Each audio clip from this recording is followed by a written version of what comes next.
Se esse vídeo apareceu para você, é porque essa história vai te emocionar e arrepiar. Então, já se inscreve no canal se você gosta desse tipo de história e comenta aí de qual cidade você está assistindo. A casa nunca foi minha, mas eu tinha esquecido disso. Quando casei com o Ademir, ele me levou para morar ali, num bairro simples nos arredores de Imperatriz, no Maranhão. A casa era alugada, mas com o tempo comecei a tratar como se fosse nossa. Pintei as paredes de azul clarinho, plantei umas violetas no quintal, costurei cortinas com retalhos que sobrava da oficina onde eu trabalhava. Meus filhos nasceram naquelas paredes. A Yasmin deu os primeiros passos no corredor estreito. O Samuel aprendeu a falar sentado no chão da cozinha, apontando para a geladeira e dizendo "Aga" quando tinha sede. Eu achava que aquilo era para sempre, que a gente ia envelhecer ali, ver os meninos crescerem, talvez um dia conseguir comprar o lugar. O Ademir sempre falava nisso. Dizia que ia juntar dinheiro, que um dia a casa seria nossa de verdade. Eu acreditava porque precisava acreditar, porque quando a gente é pobre, a esperança é a única coisa que não custa nada. Aí ele morreu. Foi rápido demais para eu entender. Um acidente de moto na BR, voltando do serviço. Nem chegou no hospital. Disseram que não sentiu dor, mas eu nunca acreditei nisso. Acho que a gente sempre sente. A dor pode ser rápida, mas ela vem. E depois fica em quem sobra. Nos primeiros dias, a casa encheu de gente. Vizinha trazendo comida, parente que eu nem lembrava que existia, aparecendo para dar abraço e falar de Deus. Todo mundo tinha uma palavra bonita, um conselho, uma promessa de que ia ficar tudo bem. Mas quando o corpo do Ademir foi enterrado e as visitas pararam, o que sobrou foi o silêncio. Um silêncio pesado que ocupava todos os cantos. Eu não sabia quanto custava viver até tentar viver sozinha. O dinheiro que o Ademir ganhava pagava o aluguel, a luz, a água, a comida. Eu trabalhava também fazendo costura para fora, mas o que eu ganhava era mais um complemento. Nunca tinha sido o sustento. Quando ele morreu, percebi que a conta não fechava. Não fechava de jeito nenhum.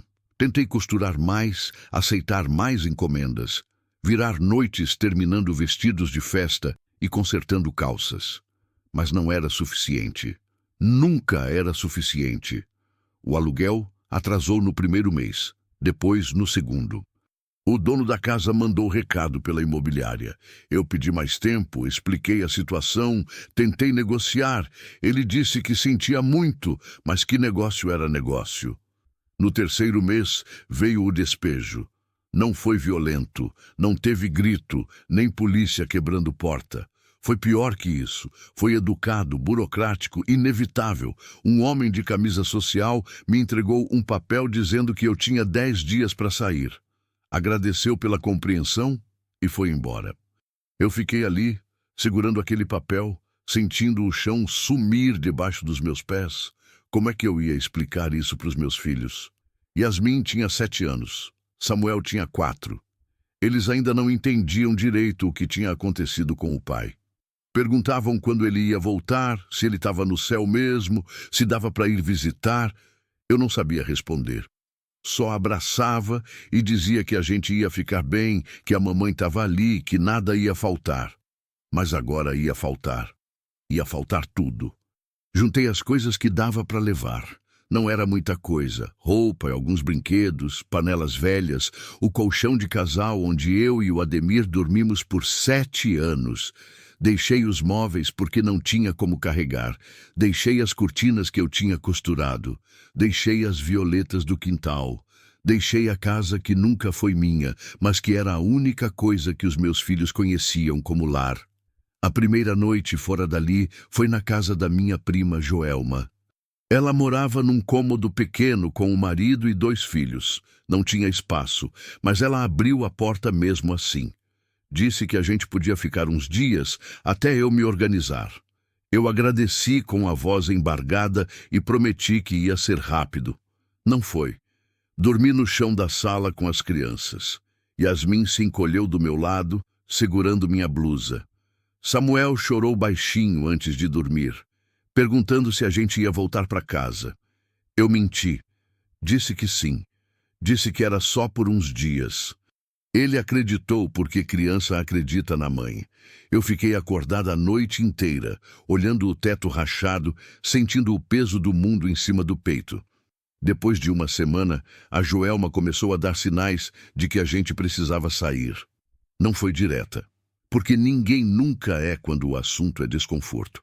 Mas eu sentia, no jeito como ela olhava, no silêncio do marido dela, nas crianças que reclamavam de ter que dividir espaço. Eu não culpei ninguém. A vida dela já era apertada. A gente só tornou tudo mais difícil. Saí de lá num sábado de manhã. Agradeci, peguei minhas coisas e saí sem olhar para trás. Não porque eu era orgulhosa, mas porque eu tinha vergonha. Vergonha de ser um peso. Vergonha de não conseguir cuidar dos meus filhos sozinha. Vergonha de precisar. Depois da Joelma, foi à casa de uma conhecida da igreja que eu frequentava quando o Ademir era vivo.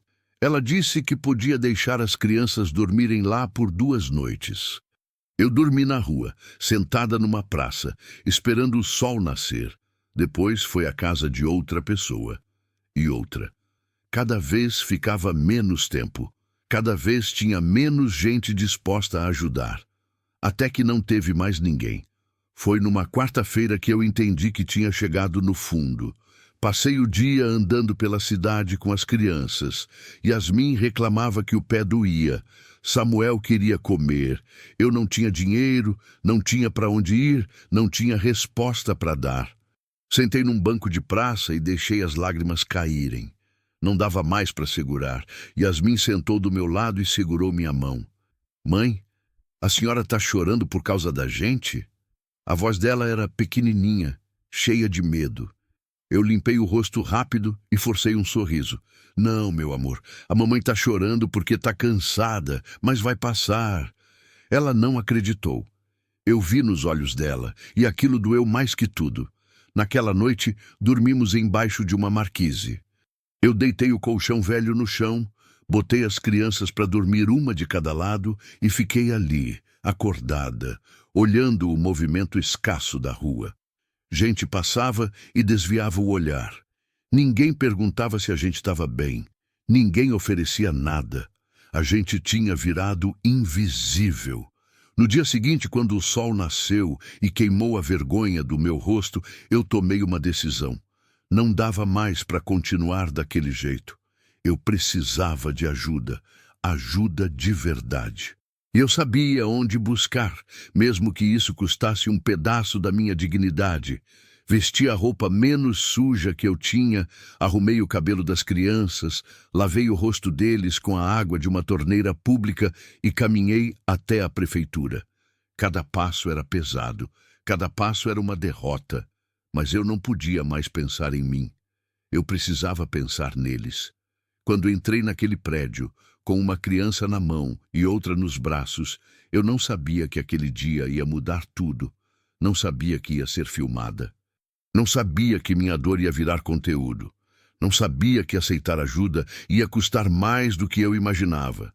Eu só sabia que precisava sobreviver e que, naquele momento, eu faria qualquer coisa por isso. A sala de espera da prefeitura cheirava a mofo e desinfetante barato. Sentei num banco de plástico verde, com o Samuel no colo e a Yasmin grudada na minha perna.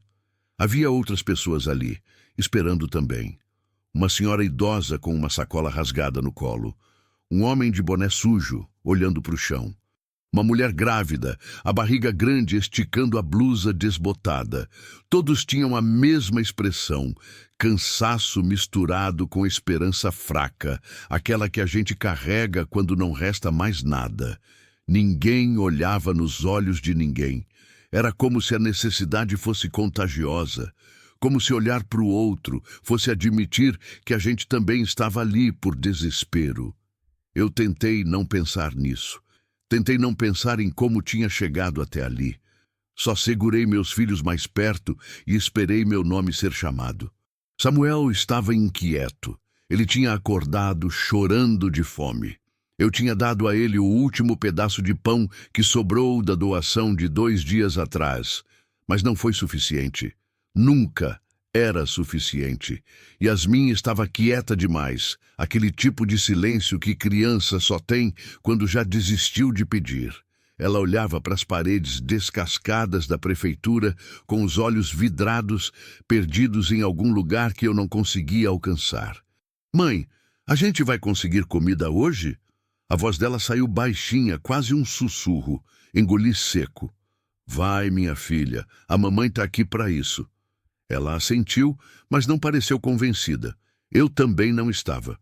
Depois de quase 1 hora esperando, uma mulher de jaleco branco apareceu na porta e chamou meu nome. Levantei devagar, ajeitando o Samuel no quadril. Yasmin segurou minha mão com força. Seguimos a mulher por um corredor estreito, até uma sala pequena, com uma mesa de madeira arranhada e 2 cadeiras desconjuntadas. Senta aí, a mulher disse, apontando para a cadeira. Sua voz não era ríspida, mas também não era acolhedora.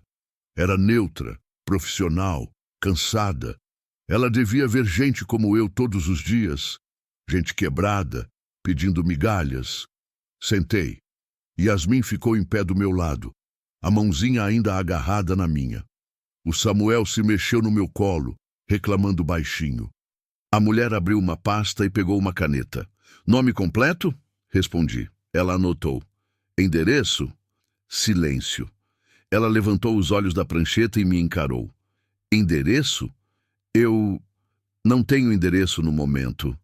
Ela suspirou. Não foi um suspiro de compaixão. Foi um suspiro de quem já sabia que o dia ia ser longo. Tá em situação de rua? Odiei aquela palavra. Situação de rua, como se eu fosse um problema social, um número numa estatística, uma manchete de jornal. Mas era isso que eu era agora. Não adiantava fingir. Sim. Ela anotou algo e continuou com as perguntas. Quanto tempo fazia que eu estava na rua? Se tinha família? Se tinha alguma fonte de renda? Cada pergunta era uma ferida aberta, mas eu respondi tudo. Não tinha escolha. E o pai das crianças? Morreu. Acidente há 4 meses. Ela parou de escrever por um segundo, olhou para as crianças, depois para mim. Algo mudou no rosto dela. Não foi pena, foi reconhecimento. Como se ela finalmente tivesse me visto de verdade. Entendi. Ela fechou a pasta. Vou encaminhar seu caso para o setor de assistência social. Enquanto isso, tem uma cesta básica disponível hoje. Você pode levar. Senti um aperto no peito. Uma cesta básica. Não ia resolver nada a longo prazo, mas ia dar comida para os meus filhos por alguns dias. Era mais do que eu tinha agora. Obrigada, consegui dizer, a voz saindo trêmula. Ela se levantou. Espera aqui.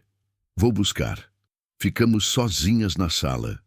Yasmin encostou a cabeça no meu braço. Samuel começou a choramingar, pedindo água.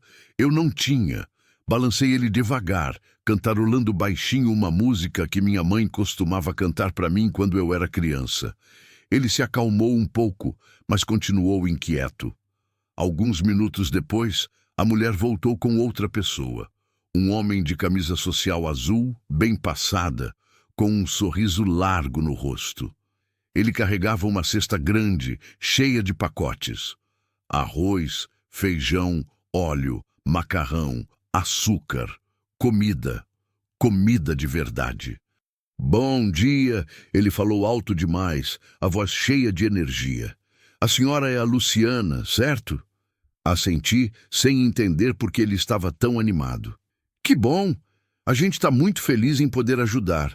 Aqui na nossa gestão, a gente se preocupa com as famílias, sabe? Ninguém fica desamparado. Ele colocou a cesta em cima da mesa, bem na minha frente. Essa cesta aqui vai ajudar muito vocês, né? Olhei para a cesta. Meus olhos encheram d'água. Não consegui segurar. As lágrimas começaram a cair, uma atrás da outra. Não era só alívio, era humilhação. Era gratidão, era desespero, era tudo junto, saindo pelos olhos. Yasmin apertou minha mão. Samuel me abraçou mais forte. Eles não entendiam completamente o que estava acontecendo, mas sentiam. Crianças sempre sentem. Mãe, não chora, Yasmin sussurrou.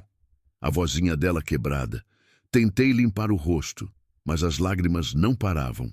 O homem continuou falando, dizendo coisas sobre solidariedade, compromisso, ajuda ao próximo. Eu mal ouvia. Só conseguia pensar que aquela cesta ia alimentar meus filhos, que eles não iam dormir com fome hoje. Foi quando vi o celular. Um rapaz que eu nem tinha percebido que estava ali levantou o aparelho e apontou para mim. A luz vermelha da gravação piscando no canto da tela. Pode segurar a cesta um pouquinho mais alto? O homem de camisa azul pediu, ainda sorrindo. É para registrar o momento. Fica melhor na foto. Eu não entendi na hora. Meu cérebro estava lento, embaçado pela emoção. Peguei a cesta e levantei um pouco, ainda segurando o Samuel com o outro braço. Yasmin se encolheu mais perto de mim, o rostinho confuso. O rapaz continuou filmando. O homem da camisa azul se posicionou do meu lado, colocando a mão no meu ombro. Olha, esse é o tipo de ação que a gente faz todos os dias. Ajudar quem precisa, sem distinção, sem burocracia. É isso que move a nossa gestão, o amor ao próximo. Ele não estava falando comigo, estava falando para a câmera. Foi quando caiu a ficha. Aquilo não era só sobre me ajudar. Era sobre mostrarem que estavam ajudando. Eu não era uma pessoa ali. Era um cenário. Minha dor, minhas lágrimas, meus filhos agarrados em mim, tudo era parte de uma narrativa que eles estavam construindo. Uma história bonita de solidariedade para postar nas redes sociais. Senti o estômago revirar, mas não podia fazer nada. Não podia recusar, porque eu precisava daquela cesta, porque meus filhos precisavam comer. Então fiquei ali, segurando a comida que ia nos manter vivos por alguns dias, enquanto eles gravavam minha miséria como se fosse conteúdo. Perfeito, o homem disse, dando um tapinha no meu ombro. A senhora é uma guerreira, viu? Deus vai abençoar vocês. Ele se afastou. O rapaz desligou a câmera. A mulher de jaleco branco apareceu de novo e me acompanhou até a saída. Ninguém perguntou onde eu ia dormir. Ninguém perguntou o que aconteceria quando a cesta acabasse. Ninguém perguntou se eu precisava de mais alguma coisa. Saí da prefeitura com a cesta pesada nos braços, Yasmin segurando minha blusa e Samuel me puxando pela mão. O sol estava forte lá fora, queimando a pele. A cidade continuava se movendo indiferente. Carros passavam, gente andava apressada. Ninguém olhava para a gente. Caminhei até uma praça próxima e sentei num banco à sombra. Abri a cesta e tirei um pacote de biscoito. Dei um para Yasmin e outro para o Samuel. Eles comeram rápido, como se tivessem medo que alguém fosse tirar. Eu não comi. Não tinha fome, só tinha um peso no peito que não passava. Mãe, a gente vai ficar bem agora? Yasmin perguntou, a boca ainda cheia de biscoito.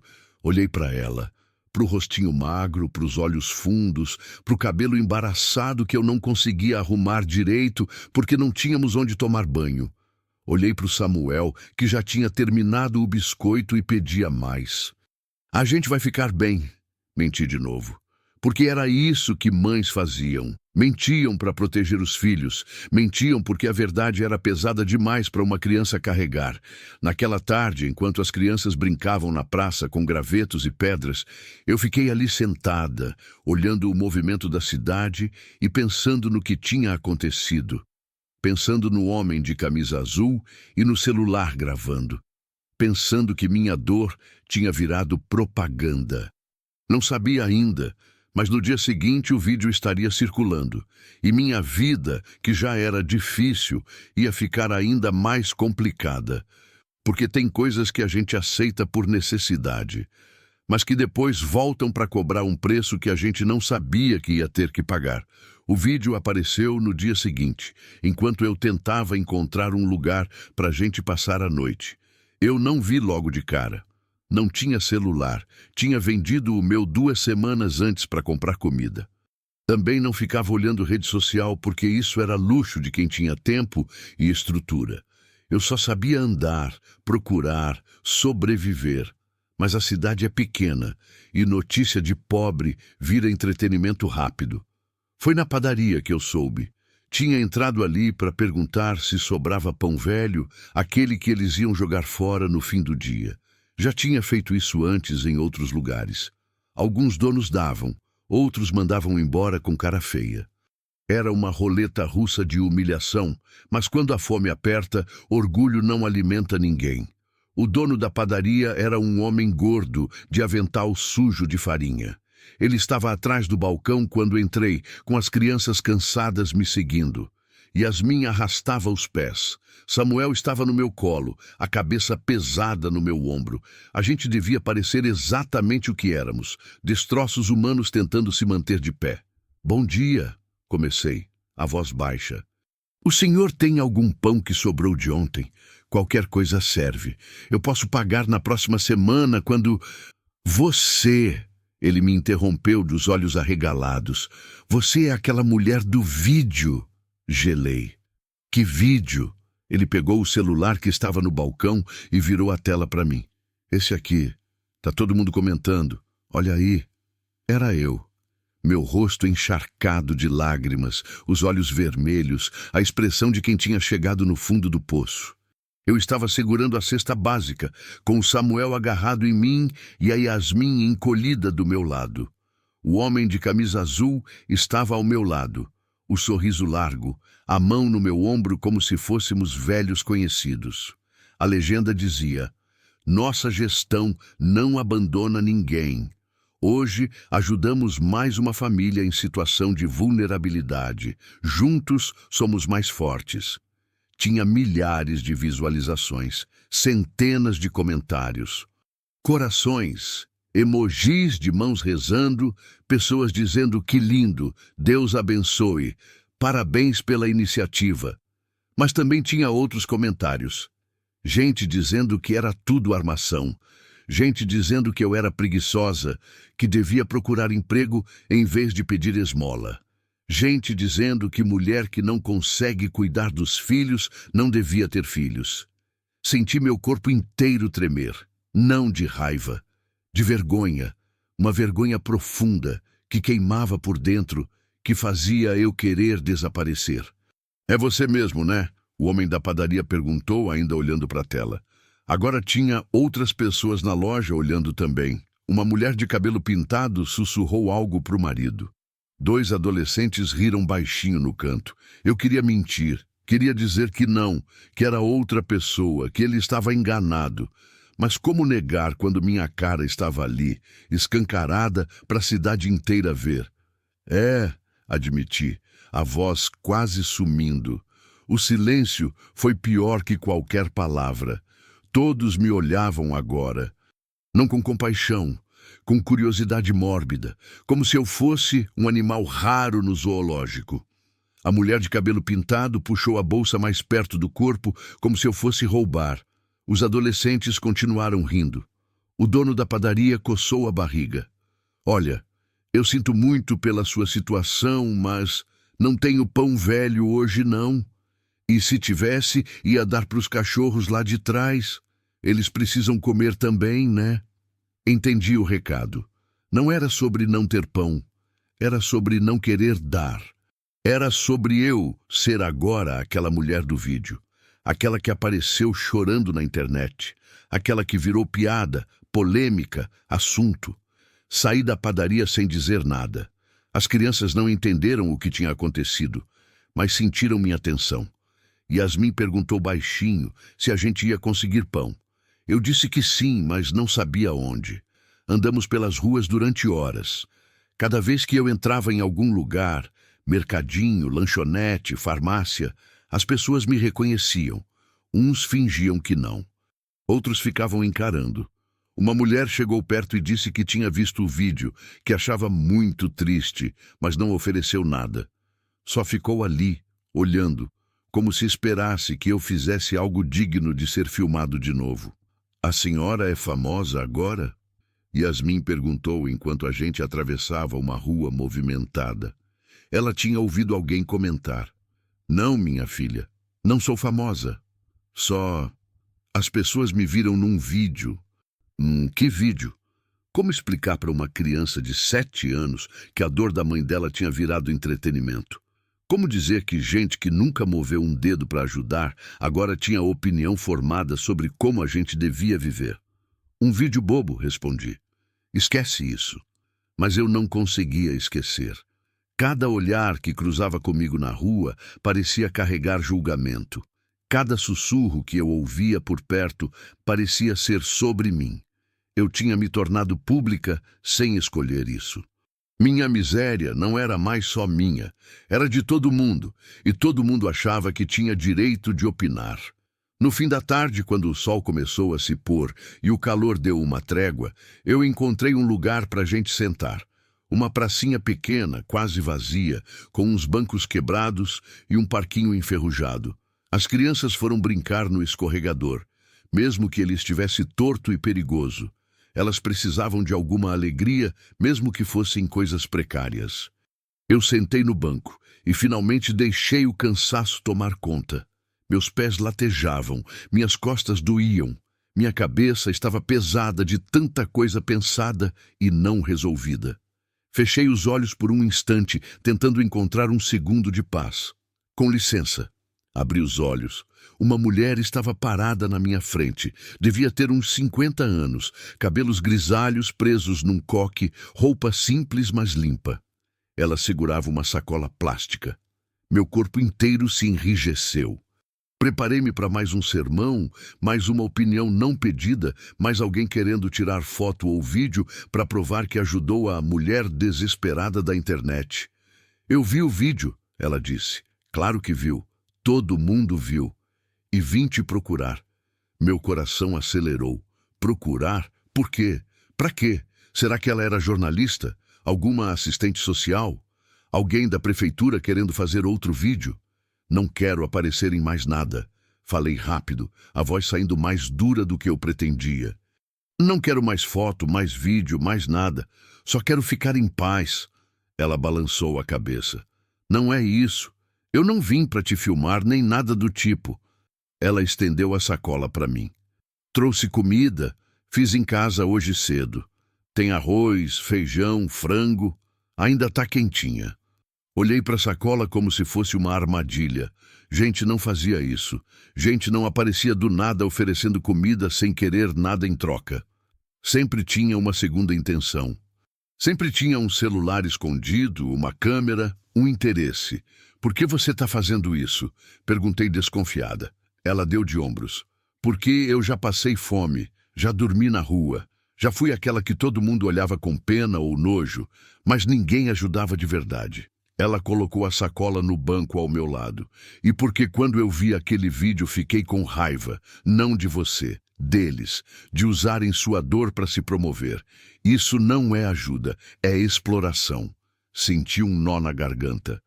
Pela primeira vez em dias, alguém tinha dito exatamente o que eu estava sentindo, mas não conseguia colocar em palavras. Não tem nenhum interesse por trás? Insisti, ainda sem tocar na sacola. Nenhum. Nem sei seu nome. Nem quero saber se você não quiser me contar. Só vim trazer comida porque sei que você precisa. E porque a ajuda de verdade não precisa de plateia. Ela começou a se virar para ir embora. Eu a parei. Luciana. Meu nome é Luciana. Ela sorriu. Foi um sorriso pequeno, cansado, mas genuíno. Prazer, Luciana. Eu sou Joana. Obrigada. Consegui dizer, a voz embargada. Não precisa agradecer. Só cuida dessas crianças. Ela acenou de leve e foi embora, sumindo entre as árvores da pracinha antes que eu pudesse dizer mais alguma coisa. Fiquei ali olhando a sacola. Abri devagar, como se ainda esperasse alguma pegadinha. Mas não tinha. Era só comida. Comida de verdade, feita em casa, ainda quente. O cheiro subiu e fez meu estômago roncar. Chamei as crianças. Elas vieram correndo, suadas e sujas de terra. Quando viram a comida, os olhos brilharam. A gente comeu ali mesmo, no banco da pracinha, usando as mãos porque não tinha talher. Foi a melhor refeição que tivemos em semanas. Não porque era gourmet ou especial, mas porque veio sem câmera, sem interesse, sem segundas intenções. Naquela noite, enquanto as crianças dormiam enroladas em mim num canto escuro da praça, eu pensei na Joana. Pensei no que ela tinha dito sobre ajuda de verdade. E entendi algo que devia ter sido óbvio desde o começo. Quando alguém te ajuda e coloca uma câmera na sua cara, não é você que está sendo ajudada. É a imagem da pessoa que está sendo construída. Você é só o degrau que ela pisa para parecer boa, mas quando alguém aparece sem barulho, sem plateia, sem interesse, aí sim é ajuda. Aí sim é humanidade. O vídeo continuou circulando pelos dias seguintes. Mais gente me reconheceu. Mais gente teve opinião.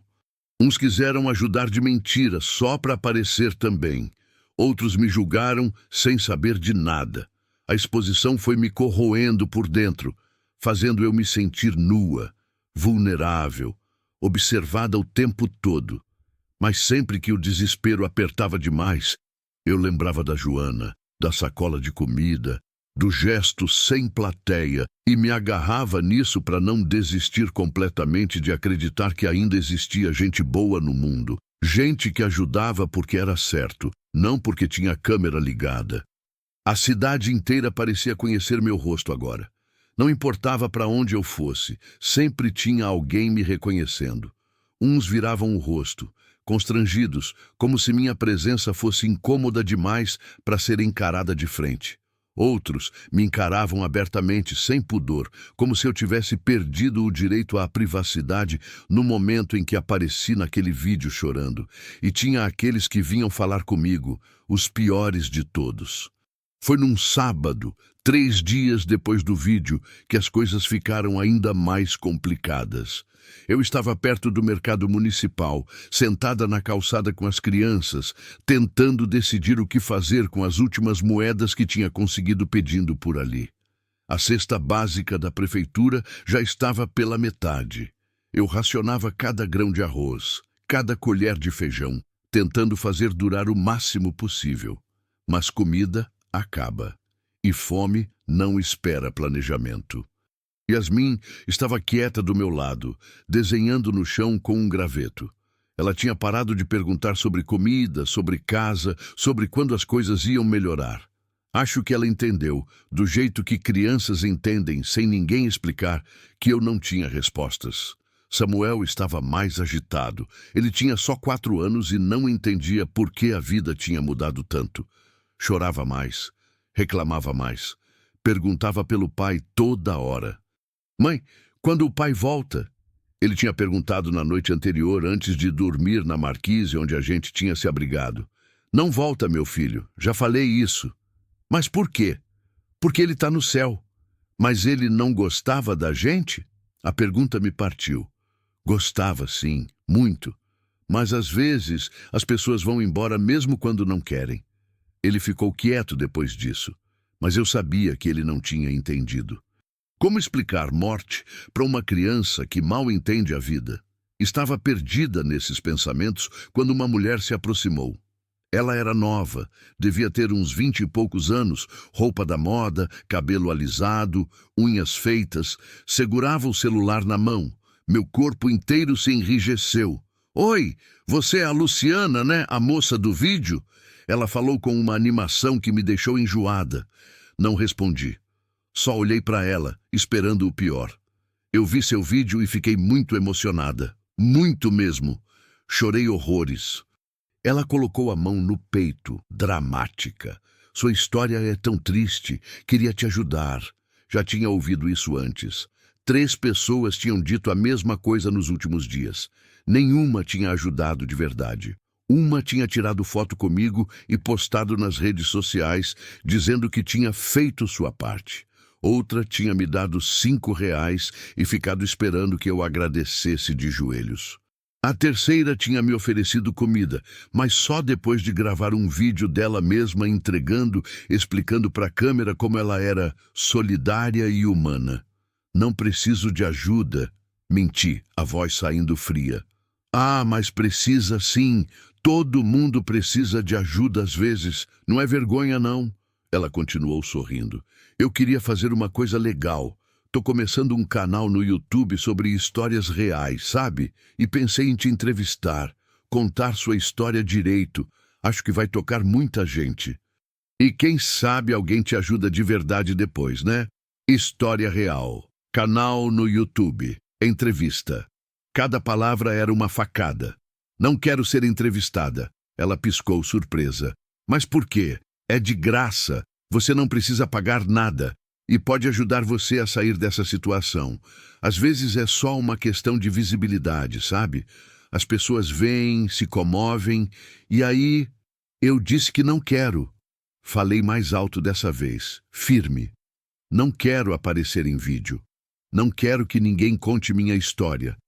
Não quero nada disso. O sorriso dela murchou. Por um segundo, vi irritação no rosto dela, como se eu estivesse sendo ingrata, como se ela estivesse me oferecendo uma oportunidade de ouro e eu fosse burra demais para aceitar. Tá bom, então, ela disse, a voz perdendo toda a simpatia falsa. Só estava tentando ajudar, mas se você não quer... E ela deu de ombros e foi embora, já mexendo no celular, provavelmente postando alguma coisa sobre como tinha tentado ajudar uma moradora de rua ingrata que recusou. Yasmin me olhou com os olhos arregalados. Por que a moça foi embora brava? Porque ela não queria ajudar de verdade, filha. Ela queria usar a gente. Usar para quê? Como explicar para uma criança de 7 anos que a dor dos outros virou moeda de troca? Que sofrimento dá view, like, compartilhamento? Que tem gente que não quer ajudar, quer ser vista ajudando? Esquece isso. Foi só o que consegui dizer. Mas eu não conseguia esquecer. A cada dia que passava, ficava mais claro que o vídeo tinha mudado tudo. Antes, eu era invisível. Ninguém me via. Ninguém se importava. Eu podia andar pela cidade inteira, que as pessoas desviavam o olhar, fingindo que eu não existia. Era ruim, era solitário, mas tinha uma certa liberdade nisso. Eu era só mais uma anônima na multidão de desafortunados. Agora não.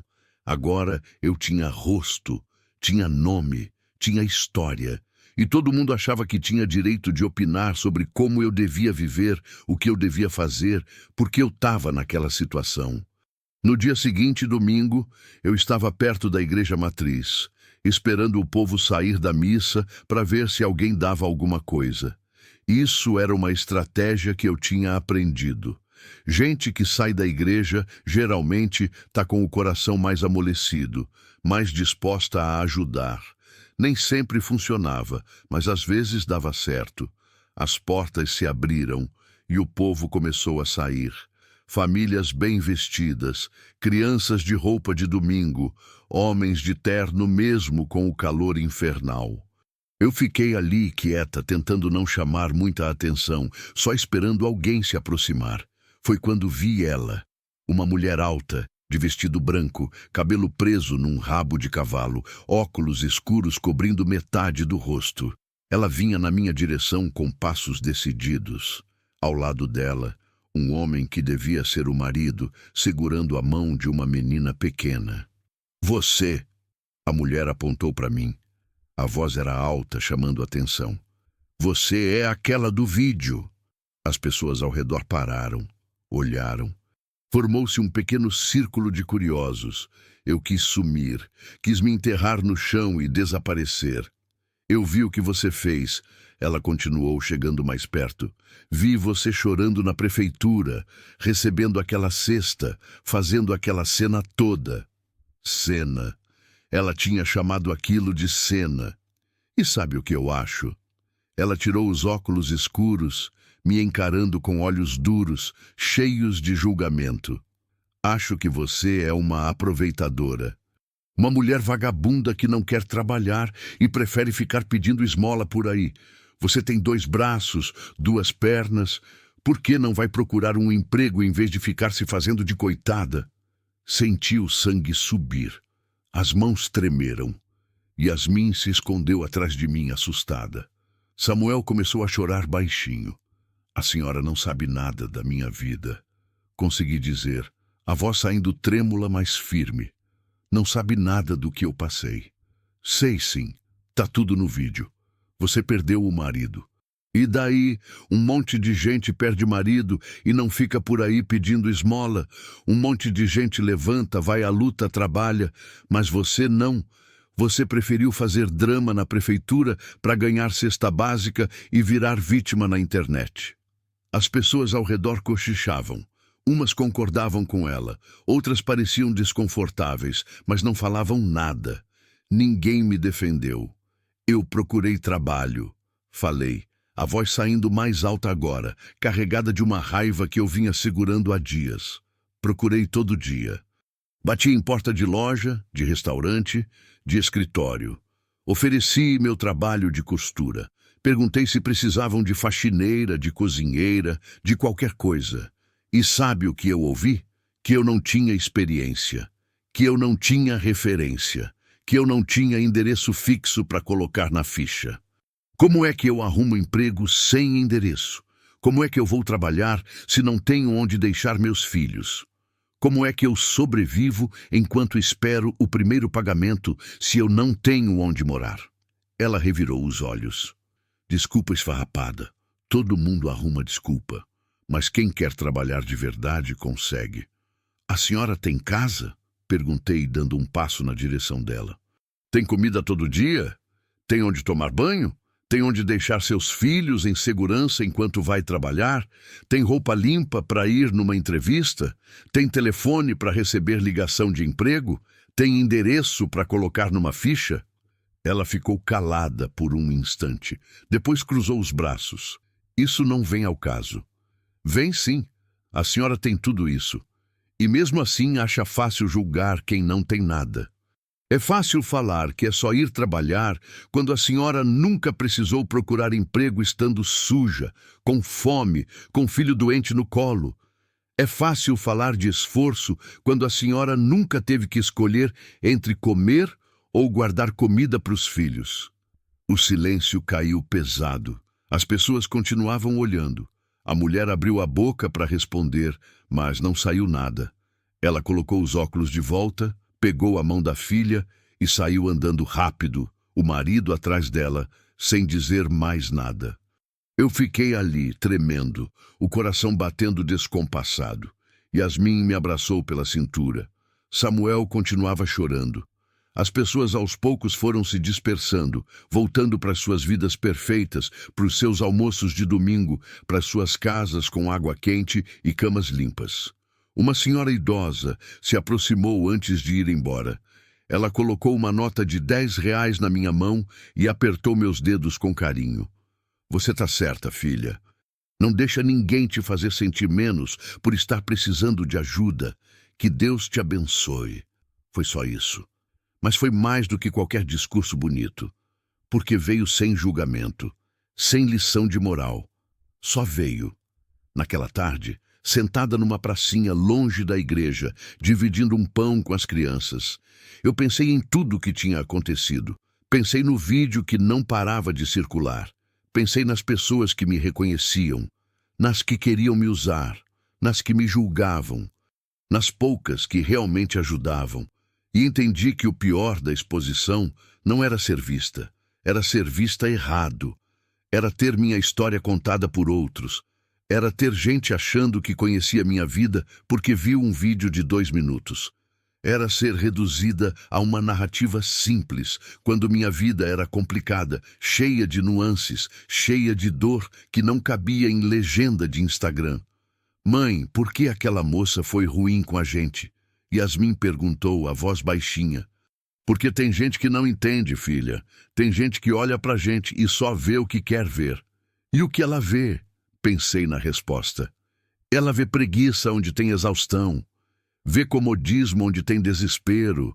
Vê escolha onde nunca teve escolha nenhuma. Yasmin ficou quieta, processando. Depois perguntou. E o que a gente é de verdade? Olhei para os meus filhos. Para o rostinho magro da Yasmin, para os olhos cansados do Samuel. Olhei para as minhas mãos calejadas, para o meu corpo doído de tanto andar, carregar, aguentar. A gente é sobrevivente, minha filha. A gente está sobrevivendo. E isso já é muita coisa. Ela assentiu, como se entendesse mais do que uma criança de 7 anos deveria entender. Naquela noite, deitada numa marquise com as crianças enroladas em mim, olhando as estrelas no céu escuro de Imperatriz, eu fiz uma promessa para mim mesma. Não importava quantas pessoas me julgassem, não importava quantas vezes meu rosto aparecesse em vídeo, não importava o quanto minha dor virasse entretenimento. Eu não ia desistir, não ia parar de lutar, não ia deixar que a vergonha me consumisse, porque eu tinha 2 motivos respirando do meu lado. E por eles, eu aguentaria qualquer humilhação. O vídeo continuou circulando. Mais gente comentou, mais gente julgou, mais gente quis usar minha história para o próprio benefício. Mas eu continuei andando, continuei procurando, continuei sobrevivendo, porque era isso que eu sabia fazer. Era isso que eu tinha que fazer. E no fundo, mesmo com toda a dor, toda a vergonha, toda a exposição, eu ainda tinha a esperança de que um dia as coisas podiam mudar. Nem que fosse só um pouquinho. Nem que fosse só o suficiente para a gente ter um teto e comida todo dia. Era pouco para pedir, mas para quem não tinha nada, era tudo. A semana seguinte foi a mais difícil desde que ficamos na rua. A cesta básica da prefeitura tinha acabado. O dinheiro que algumas pessoas deram também. E o pior, Samuel ficou doente. Começou com uma tosse seca, daquelas que arranham a garganta e não param. Depois veio a febre. Eu tentei cuidar com o que tinha. Pano molhado na testa, água, paciência. Mas febre de criança pequena assusta. E quando você não tem casa, não tem remédio, não tem médico, o medo vira pânico. Mãe, ele está muito quente, Yasmin disse numa manhã, tocando a testa do irmão. A voz dela estava preocupada. Criança não devia ter aquela preocupação no olhar, mas a minha tinha. A vida tinha ensinado ela rápido demais. Coloquei a mão na testa do Samuel. Ardia. Ele estava molhado de suor, o corpinho pequeno tremendo mesmo com o calor de Imperatriz queimando tudo ao redor. Os olhos dele mal abriam. Mãe, tô com frio, ele murmurou, a voz fraca. Meu coração apertou. Enrolei ele no único cobertor fino que a gente tinha. Mas não adiantava muita coisa. Ele precisava de médico, precisava de remédio, precisava de coisas que eu não tinha como dar.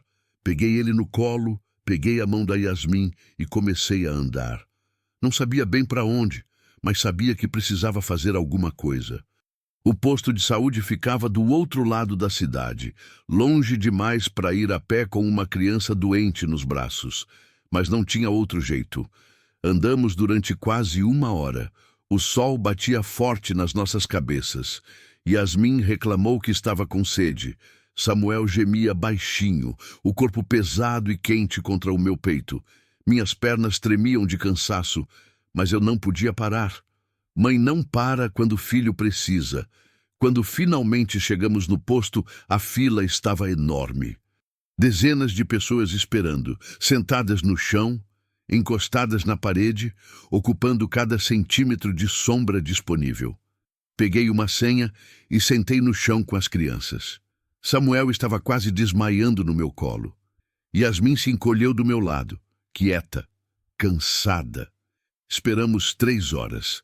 3 horas olhando meu filho definhar, sentindo ele esquentar cada vez mais, ouvindo a tosse arranhar a garganta dele. 3 horas sentindo a impotência de não poder fazer nada além de esperar.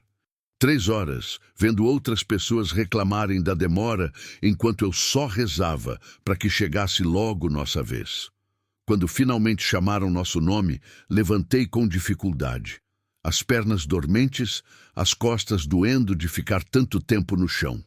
Carregei Samuel até o consultório, Yasmin agarrada na minha blusa. A médica era jovem, parecia cansada.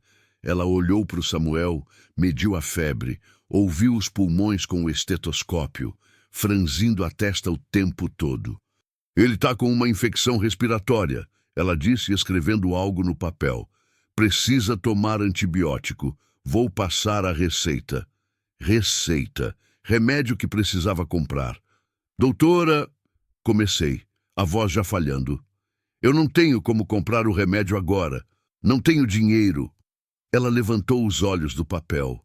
Me olhou de verdade pela primeira vez. Viu a roupa suja, o cabelo desgrenhado, o desespero estampado no meu rosto. Você pode tentar na farmácia popular. Lá tem alguns remédios gratuitos.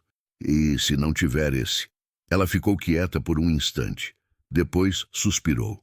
Então você vai ter que comprar. Sem o antibiótico, a infecção pode piorar. Pior. Podia piorar. Meu filho podia ficar ainda mais doente e eu não tinha como impedir. Saí do posto com a receita na mão, Samuel ardendo em febre no colo e um desespero tão grande que mal conseguia respirar. Fui até a farmácia popular. Peguei outra senha. Esperei mais uma hora. Quando finalmente fui atendida, a moça olhou a receita e balançou a cabeça. Esse antibiótico a gente não tem no estoque, só na farmácia particular. Quanto custa? Ela consultou no computador. R$ 45. R$ 45. Podia ser 445 que dava no mesmo. Eu não tinha nada. Saí da farmácia sem remédio, sem solução, sem esperança. Yasmin puxou minha mão. Mãe, e agora? Não respondi, porque eu não sabia. Andamos sem rumo pelas ruas. Samuel estava cada vez pior. A febre não baixava, a tosse ficava mais funda. Ele choramingava baixinho, pedindo água, pedindo colo, pedindo que a dor passasse. Eu não conseguia dar nada disso. Foi quando ela apareceu. Joana, a mesma mulher que tinha me dado comida na pracinha dias atrás. Ela estava saindo de uma loja quando me viu passando na calçada. Veio correndo na minha direção. Luciana, ela chamou chegando perto. Como você tá? E as crianças? Ia dizer que estava tudo bem. Ia mentir, como sempre mentia. Mas quando abri a boca só saiu um soluço. As lágrimas vieram antes das palavras. Ele tá doente, consegui dizer, apontando para o Samuel. Tá com febre, com infecção. Precisa de remédio, mas eu não tenho dinheiro. Não tenho nada. Eu não sei o que fazer. Joana tocou a testa do Samuel. A expressão dela mudou na hora. Ele tá muito quente. Já levou no médico? Já. O médico passou remédio, mas eu não consigo comprar. Ela não hesitou. Vem comigo. Segurei ela pelo braço. Não quero que você se sinta obrigada. Não quero. Luciana. Ela me encarou com firmeza. Isso não é obrigação. Isso é humanidade. Agora vem. Vamos comprar esse remédio. Ela me levou até uma farmácia. Entregou a receita para o atendente. Pagou os R$ 45 sem pestanejar. Depois comprou soro caseiro, dipirona, vitamina. Colocou tudo numa sacola e me entregou. Tem que dar o antibiótico de 8 em 8 horas. Ela explicou. Não pode esquecer nenhuma dose, senão não faz efeito direito. E dá bastante líquido para ele. Água, suco, o que tiver. Eu estava chorando de novo. Não de desespero dessa vez. De alívio, de gratidão, de tanta emoção acumulada que não cabia mais dentro de mim. Por que você faz isso? Perguntei, a voz embargada. Você mal me conhece. Joana deu um meio sorriso. Já te disse, eu já estive onde você está. Sei como é não ter ninguém. Sei como é ver seu filho doente e não poder fazer nada. Ela respirou fundo. Quando eu estava na rua, anos atrás, uma mulher me ajudou, não sei nem o nome dela, nunca mais vi. Mas ela salvou minha vida, e eu prometi que se um dia eu tivesse condição, ia fazer o mesmo por alguém. Eu não sei como agradecer. Não precisa agradecer, só cuida dele, e se precisar de qualquer coisa, me procura. Ela escreveu um número de telefone num papel. Esse é o telefone da loja onde eu trabalho. Se precisar, manda alguém me chamar. Ou liga de um orelhão, tanto faz. Peguei o papel como se fosse ouro. Obrigada, de coração. Obrigada mesmo. Ela acenou e foi embora.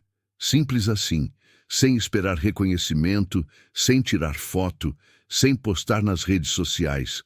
Só ajudou e foi viver a vida dela. Voltei para a pracinha onde a gente costumava ficar. Dei a primeira dose do antibiótico para o Samuel, junto com a dipirona. Esperei, rezei. Troquei o pano molhado na testa dele 1000 vezes. Yasmin ficou ao lado do irmão o tempo todo, segurando a mãozinha dele, cantando baixinho as músicas que o pai costumava cantar. Demorou algumas horas, mas a febre começou a baixar. Samuel abriu os olhos. Pediu água. Bebeu devagar. Depois pediu comida. Não tinha muita coisa, mas dividi com ele o resto de bolacha que sobrava na sacola. Ele comeu um pouco e voltou a dormir, dessa vez mais tranquilo. Fiquei ali, olhando meu filho respirar, sentindo o peito dele subir e descer num ritmo mais calmo. Yasmin tinha dormido também, a cabecinha encostada no meu ombro. O sol estava se pondo, pintando o céu de laranja e rosa, e pela primeira vez em muito tempo senti algo diferente de desespero. Não era felicidade, não era paz, era só um alívio pequeno, frágil. Mas era alguma coisa, era o suficiente para me fazer acreditar que talvez a gente conseguisse sobreviver mais um dia. Naquela noite, enquanto as crianças dormiam, peguei o papel com o telefone da Joana. Fiquei olhando os números escritos à mão, pensando em como um gesto tão simples tinha salvado meu filho, pensando em como existia diferença entre quem ajuda de verdade e quem finge que ajuda. Os dias seguintes foram mais leves. Samuel melhorou. A febre passou. A tosse diminuiu. Ele voltou a brincar, a correr, a ser criança de novo. Yasmin também ficou mais animada, aliviada por ver o irmão melhor. Mas a vida continuava difícil. A gente ainda não tinha casa, ainda dormia na rua. Ainda passava fome mais dias do que comia direito. Ainda era invisível para a maioria das pessoas e entretenimento para outras. Só que agora eu tinha algo que não tinha antes. A certeza de que ainda existia gente boa no mundo. Gente que ajudava sem querer nada em troca. Gente que estendia a mão sem ligar câmera. E isso, de alguma forma estranha e pequena, me dava forças para continuar. Porque se a Joana tinha conseguido sair da rua, como ela mesma disse, talvez eu também conseguisse. Talvez houvesse um caminho. Talvez houvesse esperança. Eu só precisava aguentar mais um pouco. Só mais um pouco. Pelo menos era nisso que eu tentava acreditar toda noite, antes de dormir com meus filhos nos braços, ouvindo o barulho da cidade que nunca dormia completamente, sentindo o vento morno bater no rosto. Mais um dia sobrevivido, mais um dia vencido, e amanhã a gente tentava de novo, porque era isso que mães faziam. Tentavam, sempre, até quando parecia impossível. Até quando não restava mais nada, além da vontade de ver os filhos crescerem, de vê-los sorrir de novo, de vê-los ter uma chance na vida. Por isso eu continuava, por isso eu aguentava, por isso eu não desistia. Eles eram minha razão, minha força, meu tudo, e enquanto eles precisassem de mim, eu estaria ali. Não importava o preço, não importava a dor, eu seria a mãe deles até o fim. E ninguém, nenhuma câmera, nenhum julgamento, nenhuma humilhação ia tirar isso de mim. 2 semanas depois do susto com o Samuel, a rotina tinha voltado, se é que dá para chamar aquilo de rotina. Acordar quando o sol nascia, antes da cidade ficar movimentada demais, quando ainda dava para usar o banheiro de algum posto de gasolina sem ninguém mandar a gente embora. Lavar o rosto das crianças com água gelada da torneira. Molhar meu cabelo tentando tirar a sujeira que ia acumulando dia após dia. Tentar manter alguma dignidade mesmo quando a vida toda conspirava contra isso. Depois era andar, sempre andar. Procurar algum lugar onde as pessoas fossem mais generosas, um pedaço de pão aqui, umas moedas ali, às vezes uma fruta meio machucada que o dono da feira ia jogar fora. A gente juntava o que conseguia e dividia. Sempre as crianças comiam primeiro, sempre elas comiam mais. O que sobrava, se sobrava, era meu. Eu tinha emagrecido tanto que minhas roupas ficavam largas. As calças escorregavam da cintura. A blusa pendurava nos ombros como se fosse de outra pessoa. Yasmin tinha comentado uns dias atrás. Mãe, a senhora está muito magra. Eu tinha rido e dito que era só o calor que fazia a gente perder apetite. Mas a verdade era que fome constante muda o corpo, consome, devora por dentro. Estava numa tarde de terça-feira, sentada na sombra de uma árvore perto do mercado municipal, quando notei um homem me observando. Ele estava encostado na parede do outro lado da rua, de braços cruzados, olhando na nossa direção. Não era olhar de curiosidade mórbida como os outros, era diferente, mais atento, mais pensativo. Fingi que não vi. Continuei conversando com as crianças, tentando distraí-las da fome que eu sabia que elas estavam sentindo. Yasmin fazia trancinhas numa cordinha velha que tinha achado no chão.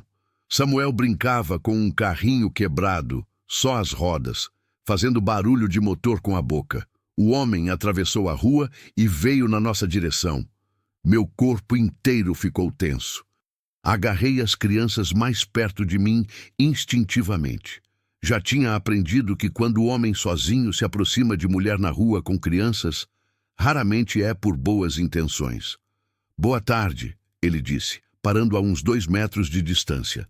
Era um homem de meia idade, cabelos grisalhos, roupa simples, mas limpa. Tinha uma pasta debaixo do braço. Meu nome é João Carlos. Sou assistente social da prefeitura. Prefeitura. A palavra me fez gelar. Lembrei do vídeo, do homem de camisa azul, da câmera, da humilhação.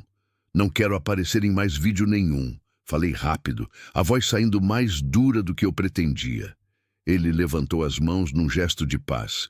Não vim para isso, nem trouxe câmera, nem celular ligado. Pode ver.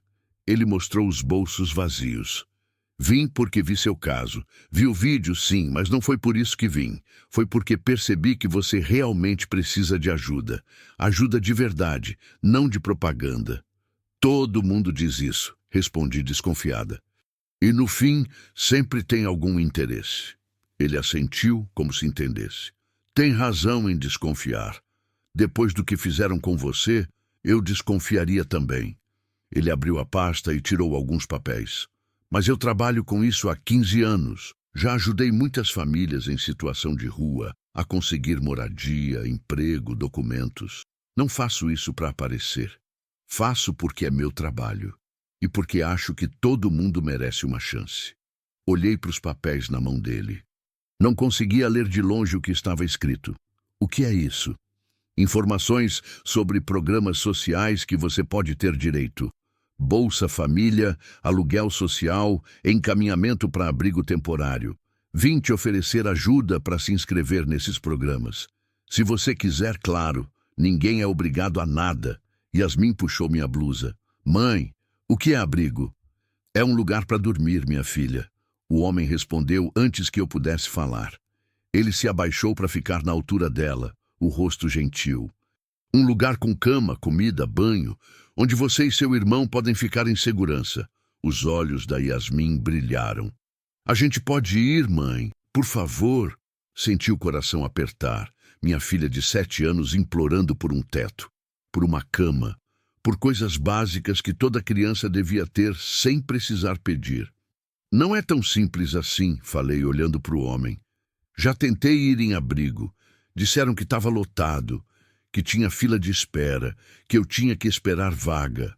É verdade que tem fila, ele admitiu, mas eu trabalho diretamente com alguns abrigos, conheço os coordenadores, posso tentar encaixar vocês, não posso prometer, mas posso tentar. Queria acreditar, queria tanto acreditar que doía, mas já tinha me decepcionado tantas vezes que tinha medo de criar esperança de novo. Esperança frustrada machuca mais que não ter esperança nenhuma.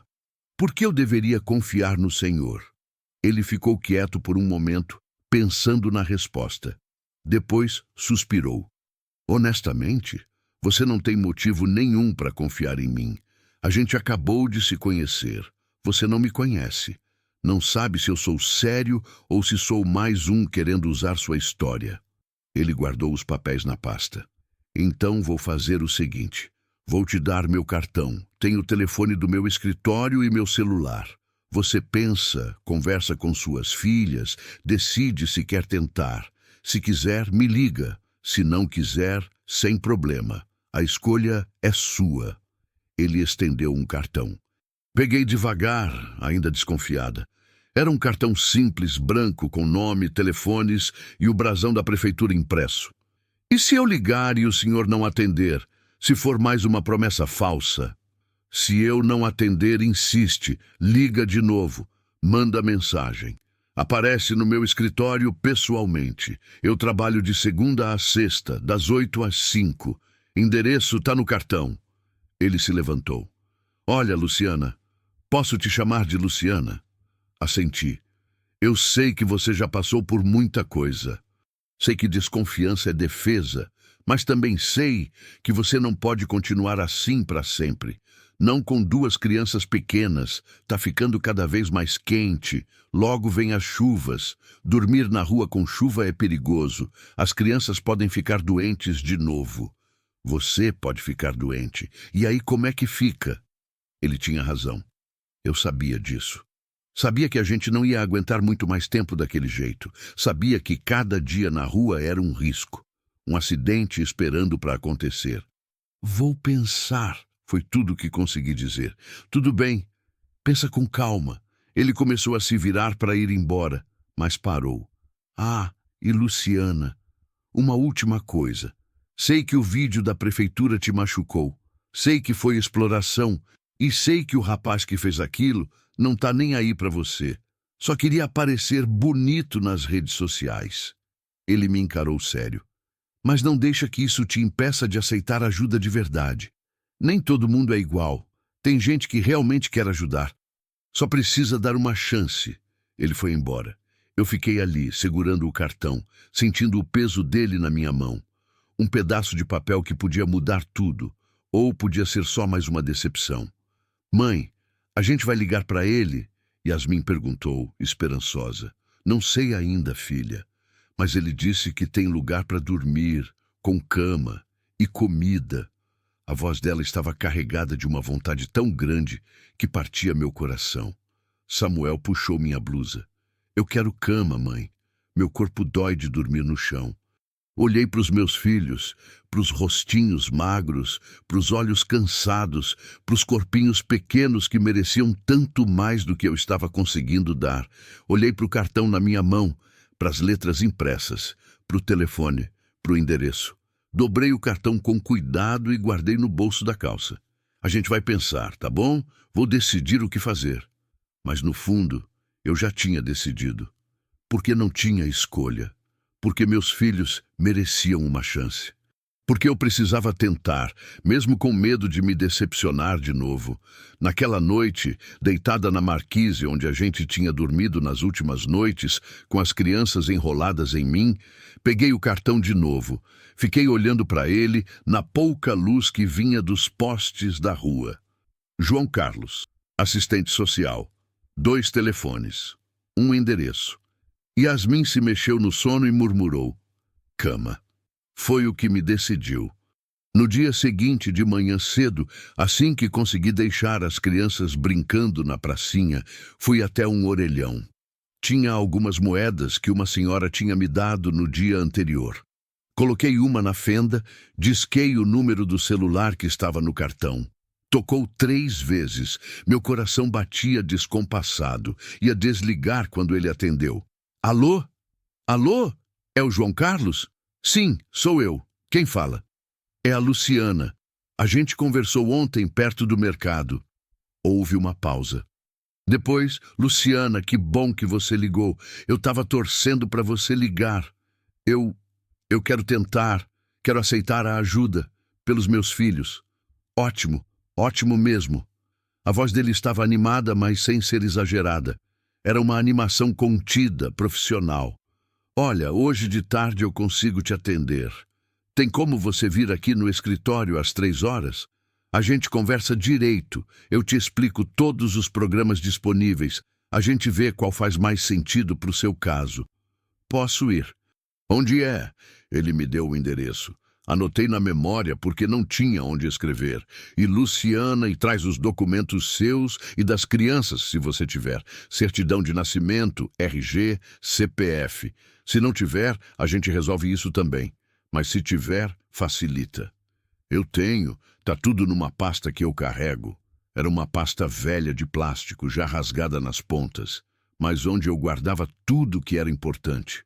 Os documentos, algumas fotos do Ademir, a certidão de casamento, a certidão de óbito dele, as certidões de nascimento das crianças. Tudo que provava que a gente existia, que a gente tinha sido uma família, que a gente tinha história. Perfeito. Então te vejo às 3. E Luciana? Sim? Você tomou a decisão certa. As coisas vão melhorar daqui para frente. Vai ser devagar, vai ter burocracia, vai ter dificuldade, mas vai melhorar.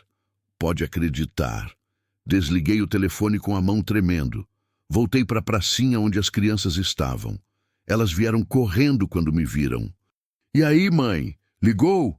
Yasmin perguntou ofegante. Liguei. E o que ele disse? Disse que a gente vai lá conversar hoje de tarde, que ele vai tentar ajudar a gente. Yasmin gritou de alegria e abraçou o Samuel. Os dois pularam felizes, como se já tivesse acontecido alguma coisa, quando na verdade ainda não tinha acontecido nada. Mas para eles, a possibilidade já era festa. A esperança já era vitória. Passei o resto da manhã tentando deixar a gente mais apresentável. Lavei os rostos das crianças numa torneira pública. Molhei meu cabelo e tentei pentear com os dedos. Sacudi nossas roupas para tirar a poeira. Não ficou perfeito, longe disso, mas ficou melhor do que estava. Às 2:30 começamos a caminhada até o endereço que o João Carlos tinha dado. Ficava num prédio antigo perto do centro, 2º andar. Subimos a escada com cuidado. Os degraus estavam gastos, alguns rachados. No corredor tinha várias portas. Encontrei a que tinha escrito assistência social numa placa simples. Respirei fundo, bati na porta. Entre! Uma voz respondeu lá de dentro. Abri devagar. Era uma sala pequena com 2 mesas cheias de papéis, um armário velho e 3 cadeiras. João Carlos estava sentado numa das mesas. Ele levantou quando nos viu e sorriu. Luciana, que bom que você veio e trouxe as crianças. Ele puxou as cadeiras. Senta aqui, vocês querem água? Tem bolacha também, se quiserem. As crianças olharam para mim pedindo permissão. Assenti. Ele deu água e um pacote de bolacha para elas. Samuel comeu rápido, como se tivesse medo que acabasse. Yasmin comeu devagar, saboreando cada pedaço. João Carlos sentou na cadeira de frente para mim. Pegou uma caneta e um formulário. Então vamos começar do começo. Preciso de alguns dados básicos. Pode ser? Pode. Ele fez várias perguntas.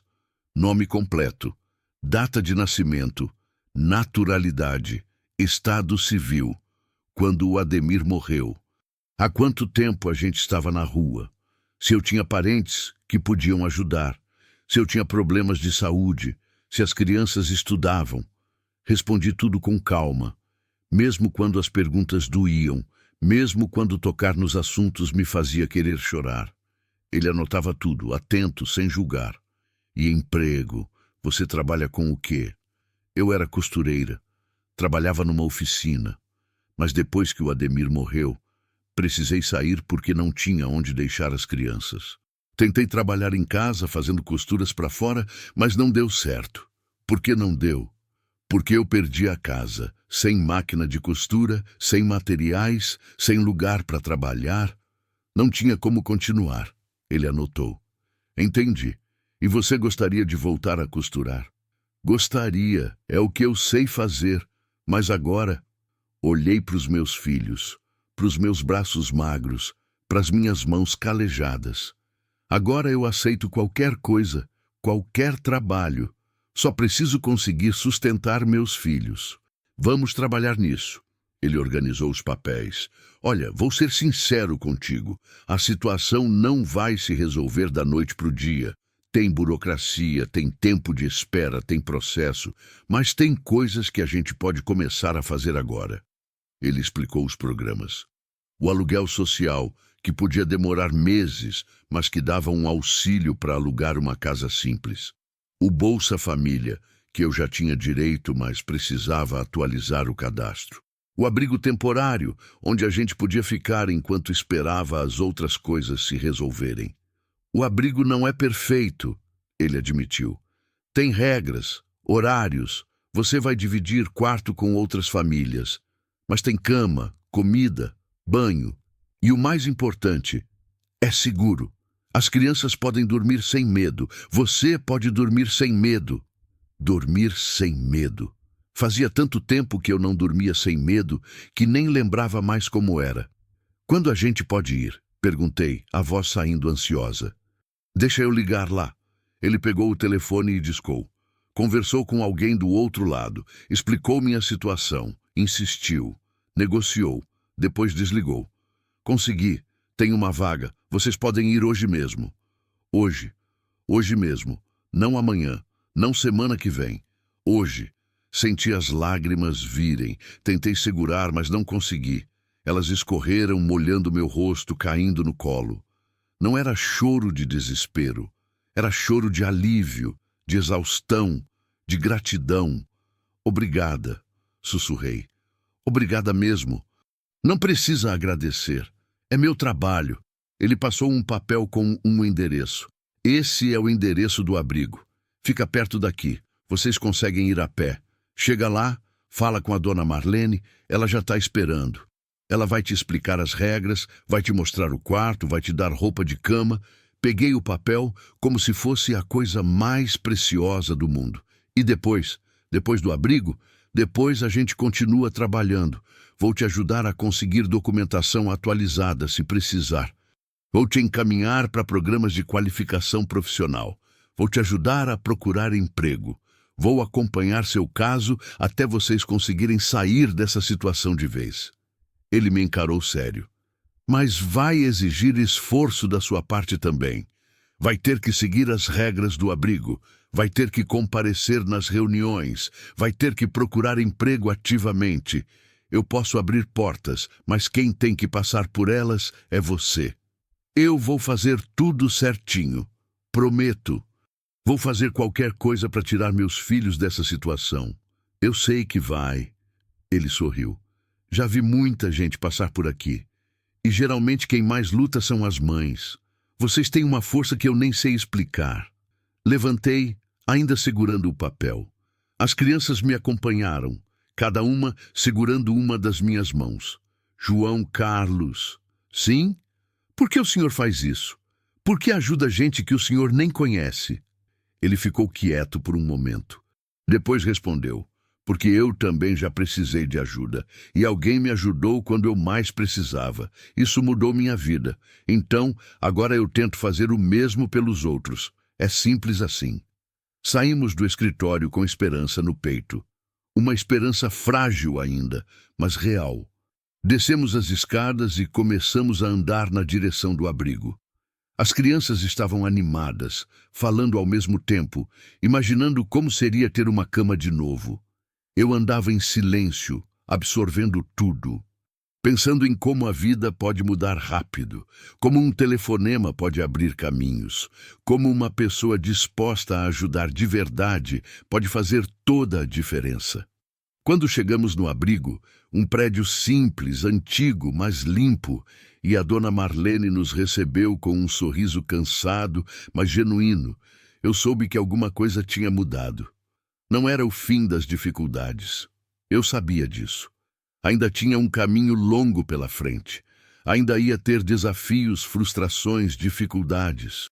Mas pela primeira vez em meses, eu sentia que a gente tinha uma chance real de recomeçar, de reconstruir, de voltar a viver em vez de só sobreviver.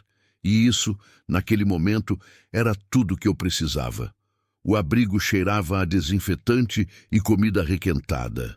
Dona Marlene nos levou por um corredor estreito, as paredes pintadas de um amarelo desbotado que já devia ter sido alegre algum dia. Passamos por várias portas fechadas, de onde vinham sons de televisão, conversas abafadas, choro de bebê. Cada porta era uma família. Cada porta era uma história de queda, de perda, de recomeço forçado. Aqui é o quarto de vocês, ela disse, parando na frente de uma porta no fim do corredor. Vocês vão dividir com mais uma família. A Conceição e os 3 filhos dela. São gente boa, silenciosa. Acho que vocês vão se dar bem. Ela abriu a porta. O quarto era pequeno, devia ter uns 10 metros quadrados. 2 beliches de ferro ocupavam as paredes opostas. Entre elas, um armário velho de madeira compensada. A janela pequena dava para um muro cinza. Não tinha cortina. A luz que entrava era fraca, filtrada pela sujeira do vidro. Mas tinha cama, tinha teto, tinha paredes. Vocês ficam nessa beliche aqui. Dona Marlene apontou para a mais próxima da porta. A cama de baixo e a de cima são de vocês. Lençol, travesseiro e cobertor eu já deixo em cima. Pode arrumar como quiser. Olhei para as camas. Eram estreitas, os colchões finos, as grades enferrujadas em alguns pontos. Mas eram camas. Camas de verdade. Não era chão duro. Não era marquise. Não era banco de praça. As refeições são servidas no refeitório, ela continuou, entregando uma folha de papel para mim. Aqui está os horários e as regras. Café da manhã às 7, almoço ao meio-dia, janta às 6. Se atrasar, perde a refeição. Não tem segunda chance. Banho é liberado das 5 da manhã até as 10 da noite. Tem que economizar água. Cada família tem direito a 15 minutos no banheiro por vez. Tem um relógio na parede do banheiro para controlar. Ela falava rápido, acostumada a repetir as mesmas instruções várias vezes por semana. Eu tentava absorver tudo, mas minha cabeça estava embaralhada. Horários, regras, restrições, mas também comida garantida, banho, segurança. Não pode fazer bagunça depois das 10 da noite. Não pode fazer comida no quarto, não pode trazer visita sem autorização, não pode beber dentro do abrigo, não pode usar drogas. Se quebrar as regras, é advertência. 3 advertências e vocês são desligados. Entendeu tudo? Assenti, mesmo sem ter certeza se tinha entendido tudo. E as crianças? Perguntei. Elas podem estudar, ir para a escola? Podem e devem. É uma das regras, aliás. Criança em idade escolar tem que estar matriculada e frequentando. A gente ajuda com a matrícula se precisar. Mas é obrigação dos pais garantir que eles vão todo dia. Ela olhou para o Samuel e para Yasmin, que estavam coladas em mim, olhando tudo com olhos arregalados. Eles parecem boas crianças. Só não deixa fazer bagunça. O pessoal aqui já está todo mundo no limite. Ninguém tem paciência para criança bagunceira. Eles são quietos, garanti. Não vão dar trabalho. Melhor assim. Ela se virou para sair. Ah, e tem reunião toda segunda-feira às 9 da manhã. É obrigatória. Se faltar sem justificativa, é advertência. Pode tirar suas dúvidas lá ou comigo se precisar de alguma coisa urgente. Meu escritório é na entrada, primeira porta à direita. Ela saiu, fechando a porta atrás de si. Ficamos ali, os 3, parados no meio daquele quarto pequeno e estranho.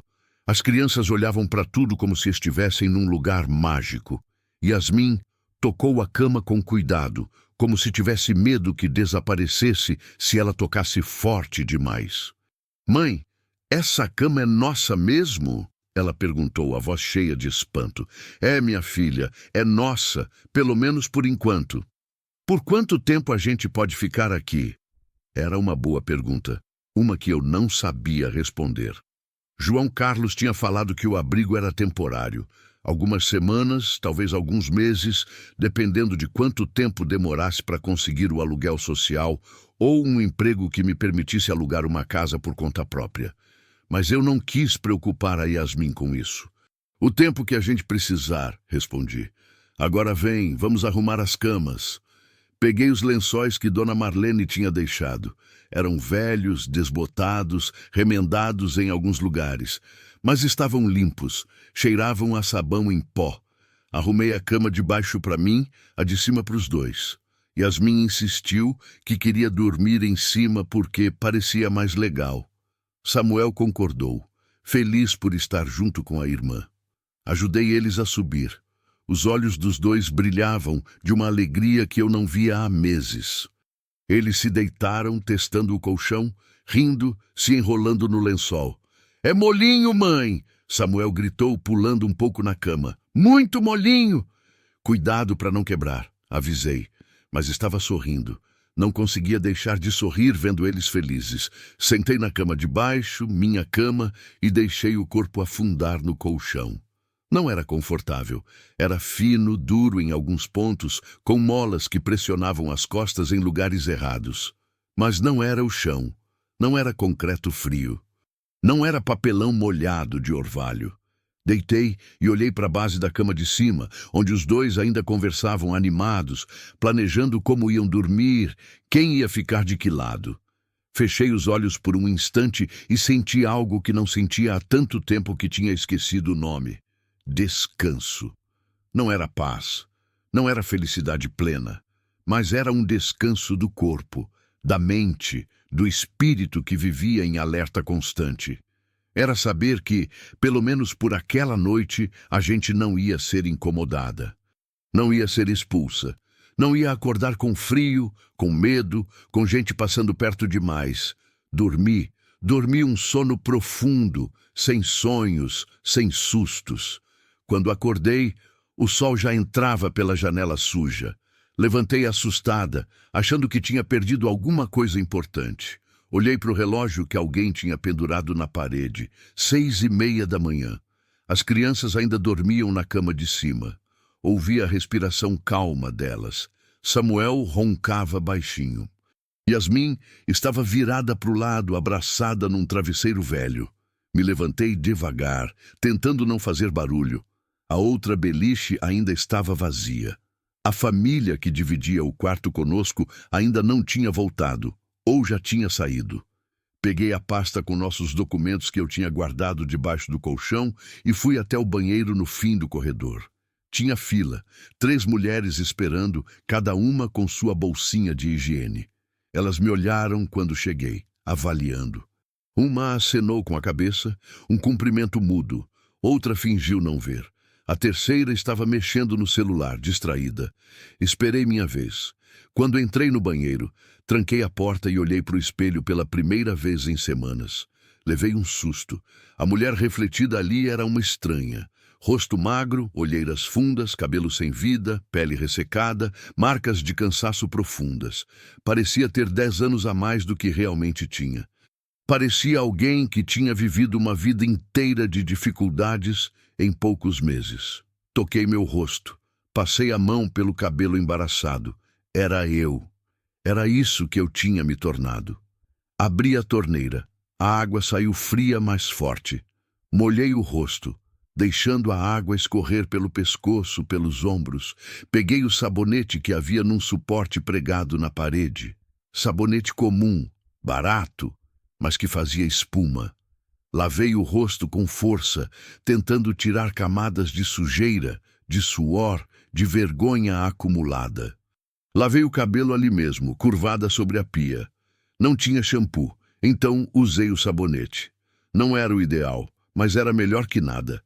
A água escura escorreu pelo ralo, levando embora poeira vermelha, suor seco, toda a imundície dos dias na rua.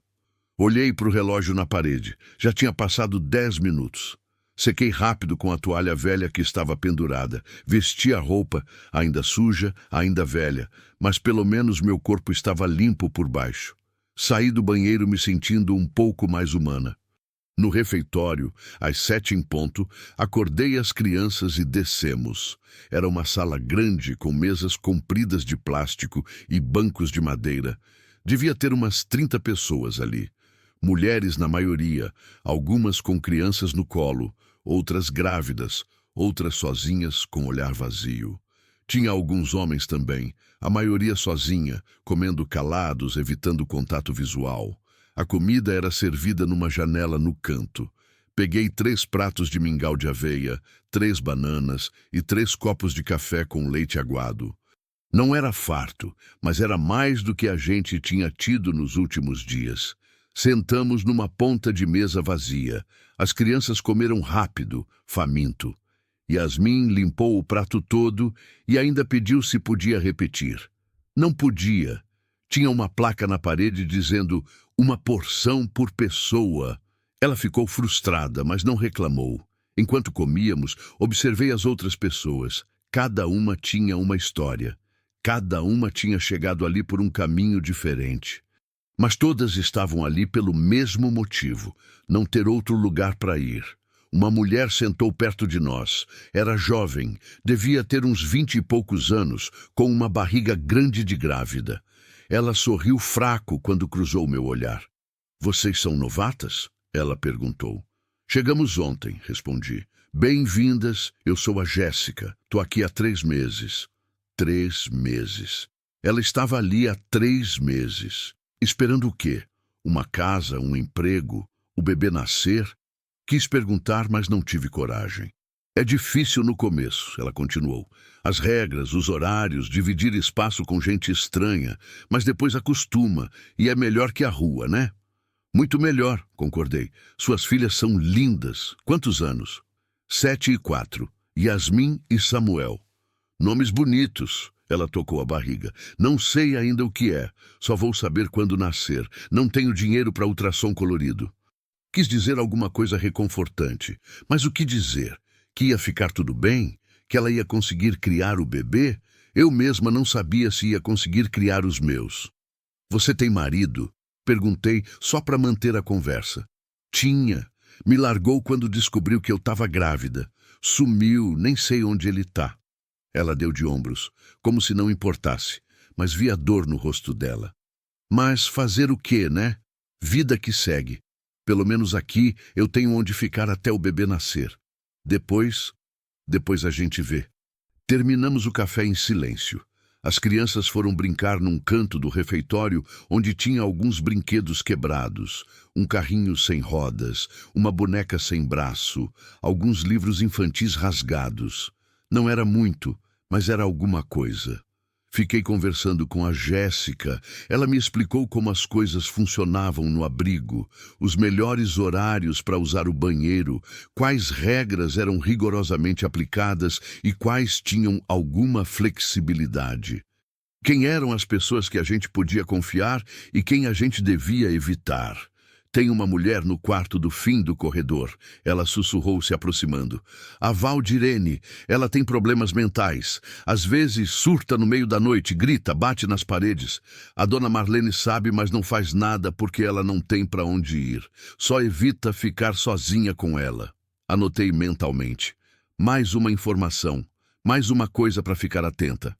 "E trabalho?" perguntei. "Como é que faz para arrumar emprego morando aqui?" "É difícil. Muita gente não quer contratar quem mora em abrigo. Acham que a gente é vagabundo, que tem problema com drogas, que é perigoso. Mas tem gente que consegue. A Conceição, que divide o quarto com vocês, conseguiu um emprego de faxineira num prédio comercial. Trabalha de noite.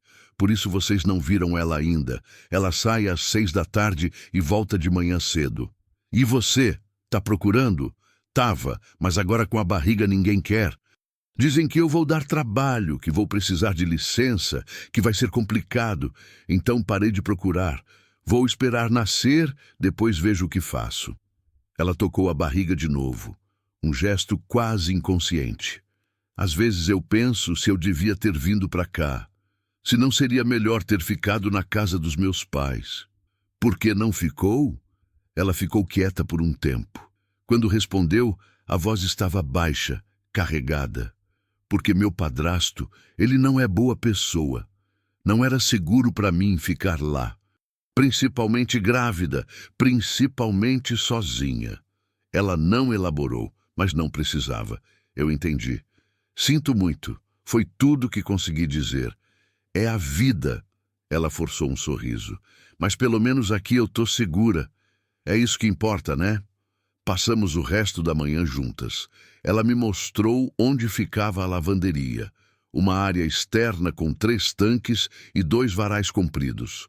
Me explicou que tinha dias específicos para cada quarto lavar roupa, para evitar confusão e briga. Me mostrou a pequena biblioteca, uma estante com livros doados, a maioria velhos e em mau estado, mas que dava para ler. Me mostrou o espaço de convivência, uma sala com uma TV antiga e sofás surrados onde o pessoal se reunia à noite. É bom vir aqui de noite, ela disse. Dá uma distraída, o pessoal assiste novela, conversa, esquece um pouco dos problemas e as crianças gostam. Tem desenho às 6. Quando voltamos para o quarto no fim da manhã, encontramos uma mulher fazendo a cama na outra beliche. Ela era mais velha, devia ter uns 40 anos, cabelo preso num coque apertado, olheiras profundas. Tinha 3 crianças com ela, 2 meninas e um menino, todos entre 6 e 12 anos, pelo que eu conseguia estimar. Oi, ela disse quando nos viu. Vocês devem ser as novas. Eu sou a Conceição.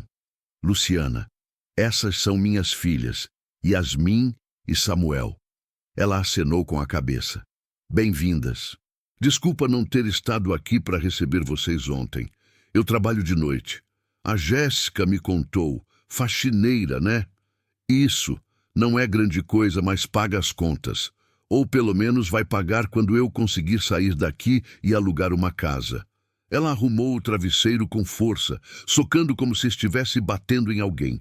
Tô juntando dinheiro. Mais uns 3 meses e eu consigo. Aí eu saio desse lugar e nunca mais volto. Havia determinação na voz dela, mas também exaustão. O tipo de cansaço que vem de trabalhar demais, dormir pouco, carregar peso demais, físico e emocional. E o pai das crianças? Perguntei. Depois pensei se tinha sido invasiva demais. Preso, ela disse sem emoção. Tráfico. Vai ficar lá por mais 5 anos. Talvez mais. Não faz diferença. Ele nunca foi muito pai mesmo. Mais um problema que um ajudante.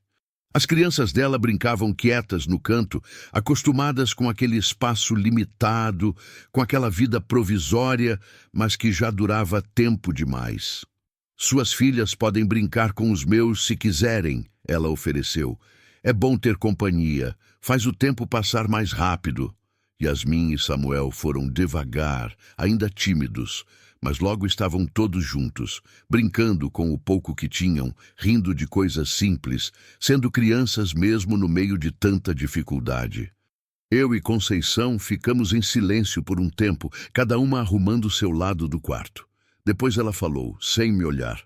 Não é fácil isso aqui. Tem dia que a gente quer desistir, quer largar tudo e sumir, mas aí a gente olha para eles. Ela apontou para os filhos. E não pode desistir. Eles dependem da gente. Então a gente levanta todo dia, mesmo quando não tem vontade. Trabalha, mesmo quando o corpo pede descanso. Aguenta, mesmo quando o coração está partido. Porque é o que mãe faz. Olhei para ela, vi meu reflexo. 2 mulheres quebradas, remontando os pedaços como podiam, usando os filhos como cola que mantinha tudo junto. Concordei. É o que mãe faz. E naquele momento, naquele quarto pequeno dividido com estranhos, sentindo o cheiro de desinfetante misturado com suor e esperança, eu entendi que não estava sozinha. Que tinha outras mulheres ali, lutando as mesmas batalhas, carregando os mesmos medos, alimentando as mesmas esperanças frágeis. Não éramos amigas. Não éramos família. Mas éramos irmãs de circunstância. Unidas pela dor, unidas pela luta, unidas pela recusa em desistir, mesmo quando tudo parecia impossível. E isso, de alguma forma estranha e reconfortante, fazia a jornada parecer um pouco menos solitária. 3 semanas no abrigo e a vida tinha encontrado um ritmo. Acordar às 6, banho rápido, café às 7, levar as crianças para a escola às 8. Yasmin e Samuel tinham sido matriculados numa escola municipal a 3 quarteirões dali. Voltar para o abrigo, procurar emprego, almoçar ao meio-dia, buscar as crianças às 5, jantar às 6, dormir às 10, todo dia igual, Todo dia um passo pequeno na direção de algum lugar que eu ainda não conseguia enxergar direito, mas que tinha que acreditar que existia. Naquela manhã de sexta-feira, eu tinha entrevista. Uma vaga de costureira numa pequena confecção no centro. João Carlos tinha conseguido para mim. Ele tinha ligado no abrigo 2 dias antes, falado com Dona Marlene, pedido que me avisasse. É uma chance boa, Luciana. A dona da confecção é gente séria. Se você conseguir essa vaga, tudo muda. Arrumei meu cabelo o melhor que pude. Vesti a blusa menos surrada que tinha, uma doação que a Jéssica tinha me dado, azul clara, um pouco grande, mas apresentável. Calça jeans velha, mas limpa, sandália simples. Olhei no espelho do banheiro e vi alguém que ainda estava magra demais, cansada demais, mas pelo menos não parecia estar dormindo na rua. Mãe, tá bonita? Yasmin disse quando me viu. Obrigada, minha filha. A senhora vai conseguir o emprego? Vou tentar. Vou fazer o meu melhor. Deixei as crianças na escola e fui para a entrevista. A confecção ficava num prédio antigo, segundo andar, sem elevador. Subi as escadas com o coração batendo rápido. A cada degrau, uma oração muda. Por favor, por favor, por favor. A dona era uma mulher de uns 60 anos, cabelo pintado de vermelho, óculos pendurados no peito por uma corrente dourada. Ela me olhou de cima a baixo quando entrei. Você é a Luciana? Sou sim, senhora. O João Carlos me ligou falando de você. Disse que você é boa costureira. Sou. Trabalhei 7 anos numa oficina antes de perder meu marido. Ela pegou um pedaço de tecido e uma agulha. Me mostra. Fiz uma costura simples, depois um acabamento mais elaborado. Meus dedos tremiam no começo, de nervoso, mas logo encontraram o ritmo que conheciam, o movimento que meu corpo tinha feito milhares de vezes. A agulha entrando e saindo, o fio criando uma linha perfeita. Ela examinou o trabalho. Assentiu. Quando você pode começar? Meu coração pulou. Quando a senhora precisar. Segunda-feira, 8 da manhã. Pagamento é por peça. Quanto mais você produzir, mais você ganha. Tem vale transporte. Tem almoço aqui mesmo. Horário é de 8 às 5 com 1 hora de intervalo. Eu aceito. Muito obrigada. Não precisa agradecer. Só precisa trabalhar direito. Eu dou a chance, mas se não der conta, eu demito. Entendido? Entendido. Saí da confecção flutuando. Emprego. Eu tinha conseguido emprego. Depois de meses procurando, depois de tantas portas fechadas, tantos nãos, finalmente um sim. Corri de volta pro abrigo. Cheguei ofegante, procurei a Jéssica, a Conceição, qualquer pessoa para dividir a notícia. Encontrei as duas no refeitório. Consegui! Gritei, sem conseguir segurar. Consegui o emprego! Jéssica abraçou minha barriga enorme e tudo. Conceição sorriu, um sorriso cansado, mas real. Sabia que você ia conseguir, ela disse. Agora é subir, Luciana. Devagar, mas é subir.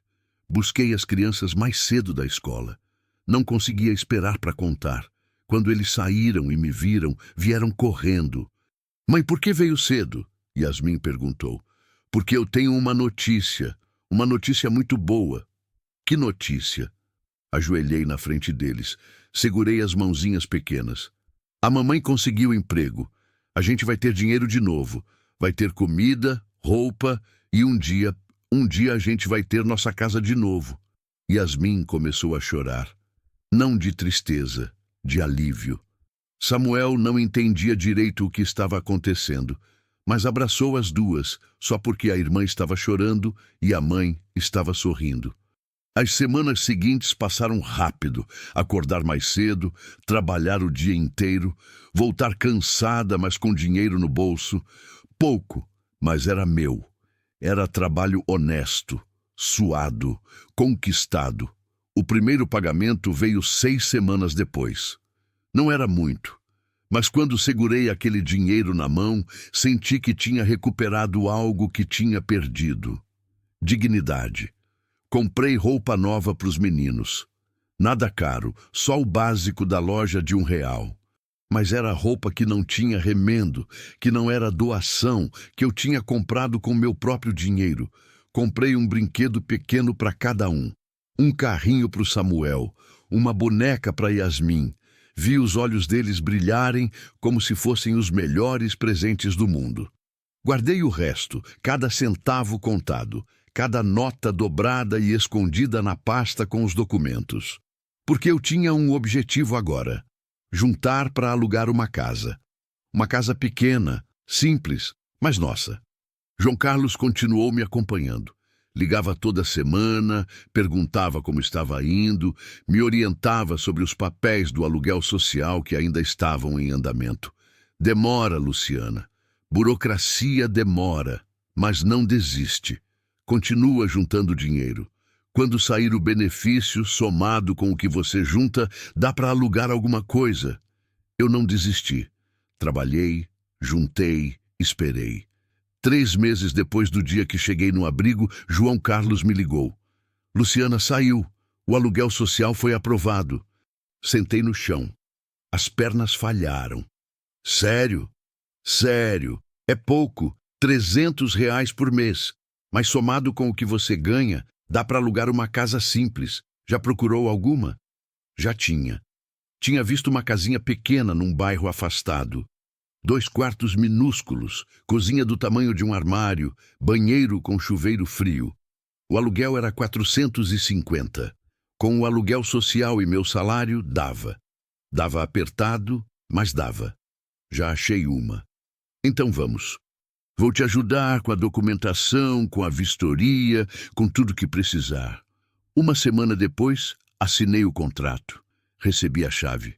Uma chave pequena, enferrujada, que pesava mais que qualquer ouro. No último dia no abrigo, despedi da Jéssica e da Conceição. A Jéssica tinha tido o bebê, um menino saudável, lindo. A Conceição ainda juntava dinheiro, mas estava perto também. Você conseguiu, Jéssica disse, abraçando forte. Agora é nossa vez.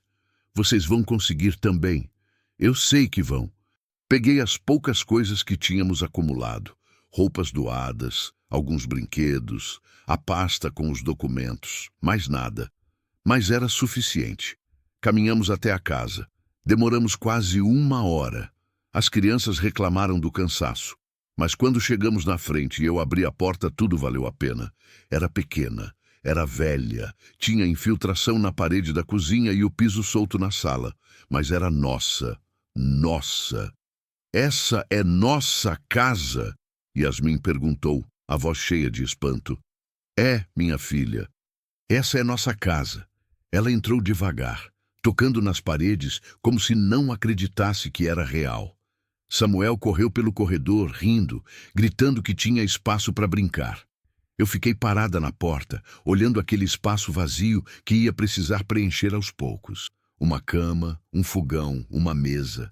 Tudo viria com o tempo. Naquela noite dormimos no chão, mas era nosso chão, nossa casa, nosso recomeço. E pela primeira vez em muito tempo, quando fechei os olhos, não foi com medo ou desespero. Foi com esperança. Uma esperança pequena, frágil, mas real, de que a gente tinha sobrevivido ao pior, de que a gente tinha conseguido sair do fundo, de que a partir dali, mesmo que devagar, mesmo que com dificuldade, a gente só podia subir, porque a gente tinha feito a parte mais difícil, não tinha desistido. E enquanto a gente continuasse tentando, continuasse lutando, continuasse acreditando, mesmo que só um pouquinho, as coisas podiam melhorar. Não da noite para o dia, não magicamente. Mas podiam. E isso era suficiente. Era mais do que suficiente, era tudo.